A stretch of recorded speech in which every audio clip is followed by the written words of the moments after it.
Here to do a van video for you to show you how my van works and part of my van life inspired by you and one of my buddies. So, gonna start out, just get into this thing. It's a 1997 E150 Ford van, low mileage, zero rust, awesome. Up front we got the light bar, we got the 12,000 pound ZXR Badland winch up there, in case I get in trouble because I don't know if I can really help anybody else, I'm only a two-wheel drive. Couple of lights up there like Chrome has. Watched his video, thought that looked like a good idea. Lights up the night sky. Got some running lights. All of my radio equipment's up there. Did the rust proofing down here just in case I get into some areas where it's going to get kind of rough and mean. That's some pretty mean stuff. It's just Herculiner. So thumbs up to Herculiner because that's good stuff. Up front in my cab. Nothing too special, pretty well stock. Nice head unit, couple of radios in there. Got my 10, 11, 12 band Lincoln up there. And then my little radiodity on the dash for two-way communicating with me and my buddy in our vans. That way people can't listen to us. Inside the van, I started with a basic build, built the frame out for this bed, and just kind of went from there. And I can tell you right now that everybody that makes a blueprint for their van, or they've got a thought in their head, they're gonna do it this way, they know where they measure things out, they know where they're gonna put things. No. I tried that. You're gonna fail. Maybe, unless you're an electrical engineer or just an engineer in general, you might get it on the first shot. So let's jump into the inside. In here we've got a couple of AGM batteries that supply power from my solar panels. Whoa. Nothing but an awesome investment. Hands down, one of the best investments is to get solar on your van. That way you've always got power. Down below we have the central nervous system for the van down there. Fuse box, air ride, basically everything is in there. Right up above it, we've got my controller for my diesel heater, my Renogy control panel, my lighting control for dimming the lights. Ooh, mood lights. USB power. So basically everything from the bed down was handmade. The top cabinet up there with the stereo and all the little cabinet up there and everything, that's where we keep our adult beverages, and that's like the main control for my entertainment system up there. The DVD player, everything's up there. This van was built for comfort, hence the great big giant bed. And take my word for it, folks, it's comfy. I'm a big fat guy, and I need some space to sprawl out, and I've got it. So both sides windows of the van, they open up. You can see they're a pretty good sized panel. So we get plenty of airflow through this thing, and then we just got curtains that drop down, cover everything up. Got my TV and my Nintendo Switch up here for stuff to do on rainy days or rainy nights or whatever. I don't live full time in my van yet. It's something that eventually I'd like to do. We're getting there. Me and my wife, we're getting there. Fire extinguisher because you never know. Three outlets on this guy here because I do have an inverter in the van, so I can run things like a crock pot or a hot plate, things like that. But I got a jet boil and a regular 2-burner stove, so if we want to cook, we got it covered.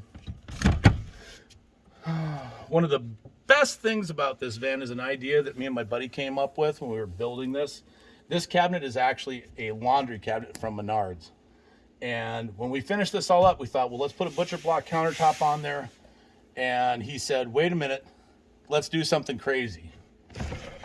So this is actually a workbench for my laptop, a place for the stove, a place to sit and play cards, whatever. Plus, you got some hidden space right there that nobody would even know about.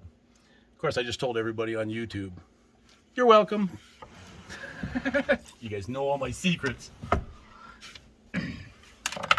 So like I said, this van was built for comfort, and it achieves that. Got the drop panel between the cab and the rest of the van. Thank you, Chrome.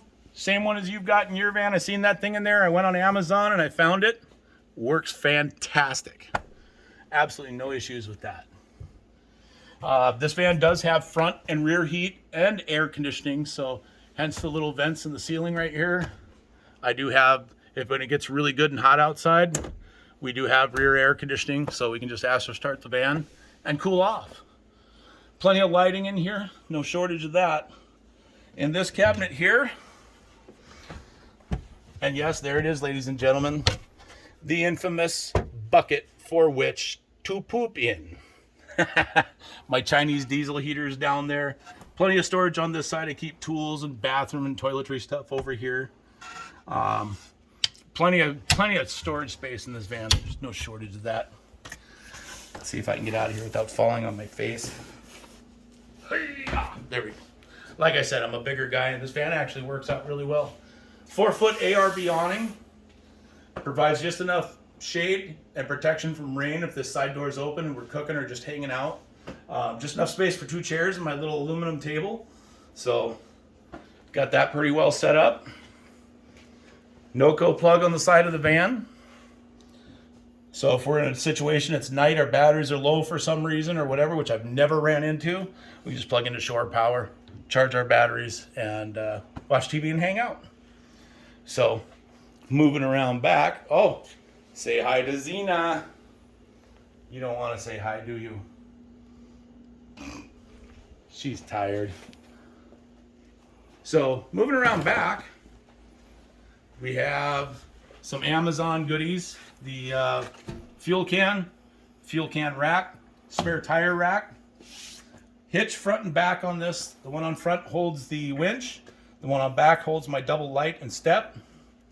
And that'll put us inside this thing. Oh yeah. Weirdos unite. That's us. Moving inside the van from the back. Fairly big stuff back here. This is where I keep a lot of my storage. And this is where I say this just started out as a frame for my bed. We kind of just went nuts from there. All these cabinets are hand built. Everything was put together right here in this shop. You got the big deep drawers for the stove, extra bedding, shovels. There's actually a ton of stuff under there, so you can see they're pretty deep, they're pretty wide, they hold a lot of stuff. And you got narrow drawers for towels, other good stuff like that. This is like our quote-unquote junk drawer. I keep my winch control, fire starters, basically everything you could possibly need in an emergency situation. It's all here. Flashlights. Can't have enough of those. That's all I'm going to say about that. Diesel heater fuel tank is right here underneath our bed. Easy access, flip the door open, fill it up, make yourself some heat.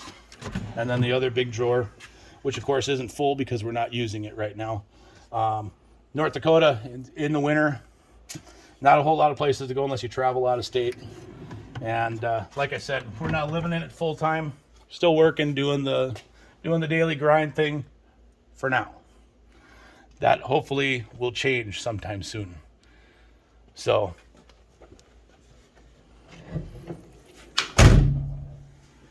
and then down the driver's side, pretty much a stock van down there. Nothing,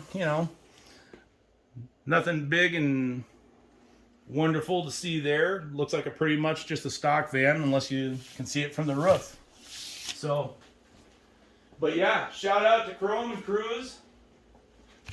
This is my van. This is my story. More to come. DIY Van Guy is my YouTube. And there you can catch other videos of my buddy's van, my van, the rest of the things we're going to be doing to this van. Thinking about a grocery getter, WeldTech lift for this. Thanks again, Chrome. That was your idea. So bigger tires and wheels on this thing. Maybe someday down the road I'll get crazy, put a locker in it. But we'll keep you guys posted on stuff that we do. Got some train horns going in this yet. And this summer when we head down to where we're vacationing at, my dog's having a scratching fit. Say hello to everybody, Zena. Okay. That's it in a nutshell.